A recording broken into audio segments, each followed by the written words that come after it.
Gros merci à tous nos collègues des autres syndicats qui sont venus nous rejoindre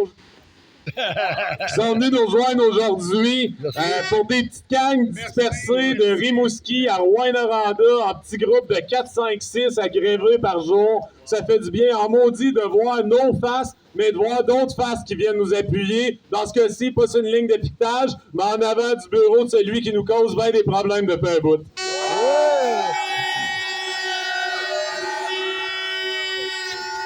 Vous en profitez, elle était un petit peu occupée, je pense, depuis le dernier congrès de la FTQ. Je pense que les journées vont vite. Un maudit gros merci à Magali Picard qui a pris la peine de venir nous voir sur le terrain.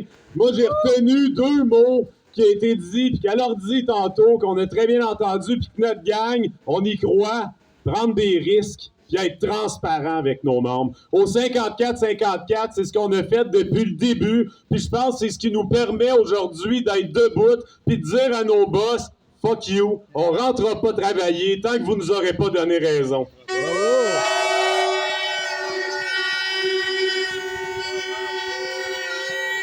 On nous ignore depuis 9 mois. Nos boss, pour ceux et celles qui sont là depuis plus de 4 ans, s'en ont rendu compte. Nos boss, là, ils aimeraient ça qu'on disparaisse, sauf quand on est en arrière de notre comptoir sous leurs ordres. Ce qu'on leur a montré, c'est que de 1, ça n'arriverait pas, puis que de 2, la haine, le mépris, puis l'arrogance qu'ils nous ont donné, on a été capable collectivement pas de changer ça pour se déprimer, de changer ça en gaz pour s'organiser, se mobiliser et aller gagner.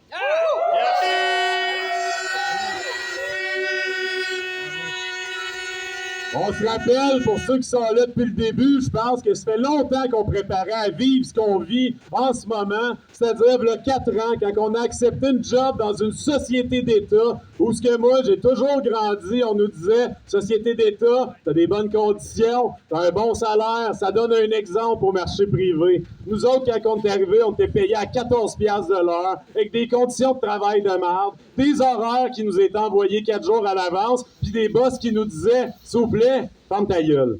En réaction à ça, on s'est organisé, on a créé notre syndicat, on est allé négocier une première convention de survie, puis on s'était donné rendez-vous exactement où ce qu'on est actuellement, en disant au boss, watch out, dans 2 ans, on va être organisé, puis on va faire la lutte pour avoir notre vrai salaire, un salaire de société d'État. Bravo!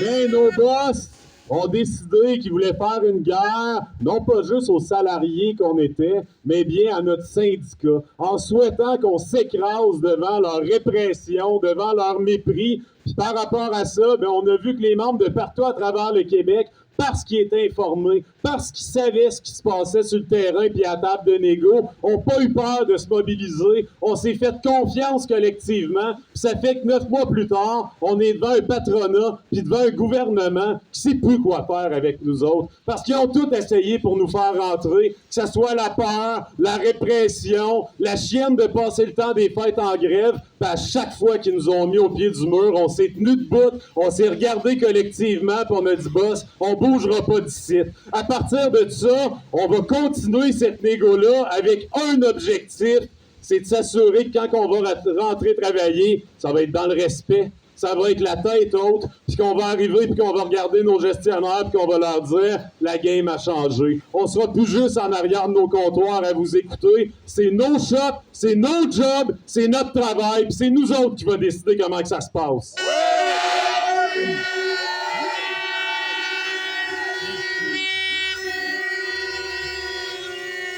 Je le disais tantôt, la transparence avec les membres, je pense que c'est ce qui a fait la force de notre syndicat depuis le début, puis c'est ce qui fait la chienne de nos boss. On le sait, à chaque fois qu'on fait une info syndicale, c'est-à-dire un petit vidéo du syndicat qui donne de l'info à ses membres, on a un boss qui capote, qui nous dit que ça devrait pas être comme ça, qu'on devrait cacher de l'info à nos membres, que c'est ça qui fait que ça va mal. Mais non, au contraire, boss, on n'a rien caché à nos membres, on cachera rien aux membres, puis c'est ça notre force, c'est la transparence, puis l'auto-organisation de nos gangs partout à travers le Québec. Oui. Bravo! Oui.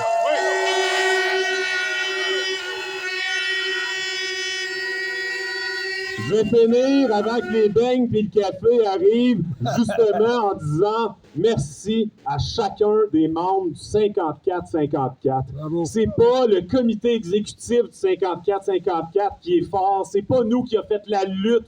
On travaille ensemble, collectivement, puis notre force est là. Puis je sais qu'il y a du monde qui ont fait des sacrifices, du monde qui ont crissé leur famille à terre, du monde qui se sont mis dans la merde financièrement, du monde qui se sont mis dans la merde avec leur famille puis leurs amis, mais du monde que quand on se regarde dans les yeux, ils ont encore la flamme de la détermination puis qui savent que qu'est-ce qu'ils sont en train de faire, c'est pas juste pour notre bien-être à nous autres, c'est pour le bien-être de l'ensemble des conseillers conseillères en cannabis qui vont passer à SQDC dans les 50 prochaines années. Oui. Puis grâce à ça, grâce à la mobilisation des membres, grâce à leur détermination, mais aujourd'hui, moi, comme président, je suis capable de dire à un gars comme M. Legault, écoute, dude, il n'y en a pas de problème. On te l'a prouvé qu'on est mobilisé.